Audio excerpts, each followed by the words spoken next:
പ്രിയമുള്ളവരെ, എൻ്റെ പുറകിൽ കാണുന്ന ഈ മണ്ണ് തൂതപ്പുഴയിലൂടെ ഒഴുക്കി വിടാനുള്ളതാണ്. തൂതപ്പാലത്തിൻ്റെ പണി പറഞ്ഞ് തൂതപ്പുഴയിലേക്ക് ലോഡ് കണക്കിന് മണ്ണാണ് ദിനേന കൊണ്ടുവന്ന് മറിക്കുന്നത്. തൂതപ്പുഴ ഏതാണ്ട് 1.5 വർഷം മുമ്പ് ഈ പാലം പണി പറഞ്ഞ് ഇതുപോലെ തന്നെ മണ്ണ് കൊണ്ടുവന്നത്.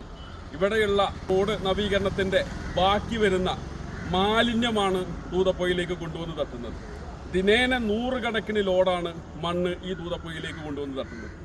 തൂതപ്പുഴയുടെ ഈ താഴ്ഭാഗത്ത് താമസിക്കുന്ന ആളുകളെ സംബന്ധിച്ചിടത്തോളം താഴ്ഭാഗത്തുള്ള കുളപ്പട, ആട്ടുകണ്ടം, മുതുകുറിശി അങ്ങനെയൊക്കെയുള്ള പ്രദേശങ്ങളിൽ മൗണ്ടരി, മുതുകുറിശി, തൂതപ്പുഴയെ ആശ്രയിച്ച് ജീവിക്കുന്ന ആളുകളെ സംബന്ധിച്ചിടത്തോളം വല്ലാത്തൊരു പ്രതിസന്ധിയാണ്. തൂതപ്പുഴയിൽ സ്വല്പം വെള്ളം ഒഴുകുന്നുള്ളൂ. ഒരു 10 ചാക്ക് മണലെടുത്ത് വെച്ച് കഴിഞ്ഞാൽ ഈ ഒരു പറയപ്പെടുന്ന ഇത്ര ലോഡ്, ആയിരക്കണക്കിന് ലോഡ് കൊണ്ടുവന്ന് തട്ടേണ്ട ആവശ്യമില്ല. ഇവിടെ ഈ പാലത്തിൻ്റെ കാല് നിർമ്മാണവുമായി ബന്ധപ്പെട്ടിട്ടാണ് ഇപ്പം ഈ വെള്ളം തടയിടുന്നതിന് വേണ്ടി ഇവർ ഈ പണി ചെയ്യുന്നത്. പക്ഷെ അതിൻ്റെ ഒരാവശ്യവുമില്ല. ഒരു 10 ചാക്ക് മണലെടുത്തിട്ട് കഴിഞ്ഞാൽ ഈ പ്രശ്നം തീരും. എത്രയോ ആളുകൾ കുടിവെള്ളത്തിന് ആശ്രയിക്കുന്ന ഒരു പുഴയാണ് ഈ തൂതപ്പുഴ. ഇതിൽ മാലിന്യം കൊണ്ടുവന്ന് നിറക്കുകയാണ്. ഈ മുകളിലൊക്കെ നടക്കുന്ന റോഡ് നവീകരണത്തിൻ്റെ എത്രയോ വേസ്റ്റ്, കക്കൂസ് മാലിന്യങ്ങൾ, അത്തരത്തിലുള്ള ഒട്ടനവധി വേസ്റ്റാണ് ദിനേനെ ലോഡ് കണക്കിന് കൊണ്ടുവന്ന് തട്ടുന്നത്. പല വിധത്തിലുള്ള പ്രതിഷേധങ്ങളുണ്ട്.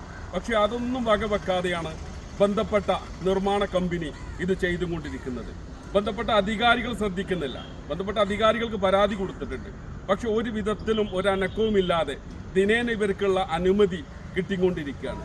ബന്ധപ്പെട്ട കലക്ടറും ബന്ധപ്പെട്ട അധികാരികളും ഇത് ശ്രദ്ധിക്കേണ്ടതുണ്ട്. ഒട്ടനവധി പേര് ഈ തൂതപ്പുഴയിൽ നിന്ന് വെള്ളം കുടിക്കുന്നുണ്ട്. ദിനേന ആവശ്യങ്ങൾക്ക്, എത്രയോ കൃഷി ആവശ്യങ്ങൾക്കും മറ്റു കാര്യങ്ങൾക്കും വേണ്ടിയിട്ട് ഈ തൂതപ്പുഴയെ ആശ്രയിക്കുന്നതാണ്. അവിടേക്കാണ് ഈ മണ്ണ് കൊണ്ടുവന്ന് തട്ടുന്നത്. ഒരാവശ്യവുമില്ല. അപ്പം നിങ്ങൾക്ക് നോക്കിയാൽ കാണാൻ കഴിയും, വളരെ ചുരുക്കം വെള്ളമാണ് തൂതപ്പുഴയിലൂടെ ഒഴുകുന്നത്. ഇതേപോലെ തന്നെ 1 വർഷം മുമ്പ്, 1.5 വർഷം മുമ്പ് ആയിരക്കണക്കിന് ലോഡ് മണ്ണ് കൊണ്ടുവന്നിട്ടു. ആ മണ്ണ് എവിടെ പോയി? ഇന്നിവിടെ ഇല്ല മണ്ണ്. ആ മണ്ണ് മുഴുവനായിട്ട് തൂതപ്പുഴയിലൂടെ ഒഴുകിപ്പോയി. തൂതപ്പുഴയിൽ ചളി കൂമ്പാരമായി കിടക്കുകയാണ്. തൊട്ടടുത്ത ക്ഷേത്രത്തിൽ നിന്ന് താഴോട്ട് ഇറങ്ങേണ്ട സ്ഥലം, തൊട്ടടുത്ത പള്ളിയിൽ നിന്ന് താഴോട്ട് ഇറങ്ങേണ്ട സ്ഥലം, അവിടെയൊക്കെ ചളി കൂമ്പാരമാണ്. ആളുകൾക്ക് ഇറങ്ങാൻ കഴിയുന്നില്ല. അത്രമേലധികം ചളി കൂമ്പാരമായി കിടക്കുകയാണ്. പക്ഷെ ബന്ധപ്പെട്ട അധികാരികൾ ഇത് ദിനേന തുടർന്നുകൊണ്ടിരിക്കുകയാണ്. ഈ പറയപ്പെടുന്ന കമ്പനിയുടെ ആളുകളുമായിട്ട് സംസാരിച്ചു. പക്ഷെ യാതൊരു പ്രതികരണവും ഇല്ല അവർക്ക്.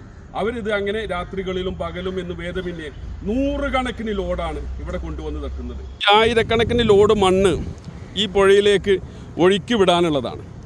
ഇതിലും അധികം മണ്ണ് കഴിഞ്ഞ പ്രാവശ്യം കൊണ്ടുവന്ന് തട്ടി ഒഴുക്കി വിട്ടിട്ടുണ്ട്. ഇനിയും അതിന് തന്നെ തുടരാനാണ് ഇവർ ഉദ്ദേശിക്കുന്നത്. കഴിഞ്ഞ വർഷം യാതൊരു വിധത്തിലുള്ള പണികളും നടന്നില്ല. ആ മണ്ണ് ഒഴുക്കി വിട്ട് അവർ കയറിപ്പോയി. അപ്പോൾ നിങ്ങൾക്ക് ഇവിടെയൊക്കെ നോക്കിയാൽ കാണും, ഇതിൻ്റെ താഴ്ഭാഗത്തൊക്കെ ചളിയാണ്. മുമ്പൊക്കെ പല ഭാഗങ്ങളിൽ നിന്ന് ആളുകൾ കുളിക്കാൻ വന്നിരുന്നു. ഇന്നവിടെ കുളിക്കാൻ വരാൻ കഴിയില്ല, കുളിക്കാൻ കഴിയില്ല.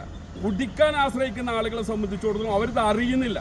അപ്പോൾ ഈ താഴെ മൗണ്ടറി ഭാഗത്ത് എന്നതുപോലെ തന്നെ മുതുകുറിശി ഭാഗത്ത്, കുളപ്പട ഭാഗത്ത്, കാട്ടുകണ്ടം ഭാഗത്തൊക്കെ ഉള്ള ആളുകൾ ഈ വെള്ളം കുടിക്കുന്നുണ്ട്. അവരിതിൻ്റെ യാഥാർത്ഥ്യം അറിയുന്നില്ല. മാരകമായ അസുഖം പിടിപെടാനുള്ള സാധ്യതകളുണ്ട്.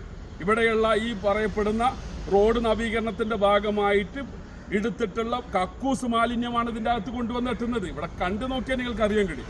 അത്രമേലധികം കക്കൂസ് മാലിന്യം, അത്രമേലധികം വേസ്റ്റുകൾ, മറ്റ് സാധന സാമഗ്രികളൊക്കെ പുഴയിലേക്ക് കൊണ്ടുപോയി അതെവിടെയും കൊണ്ടുപോയി തട്ടാൻ കഴിയില്ല. പക്ഷെ ആ സമയത്താണ് ഈ തൂതപ്പുഴയെ, ഇത്ര അധികം ആളുകൾ ആശ്രയിക്കുന്ന ഈ തൂതപ്പുഴയെ മലിനമാക്കാൻ വേണ്ടിക്കൊണ്ട് ഇത്തരത്തിലുള്ള കമ്പനികൾ ശ്രമിച്ചു കൊണ്ടിരിക്കുന്നുണ്ട്.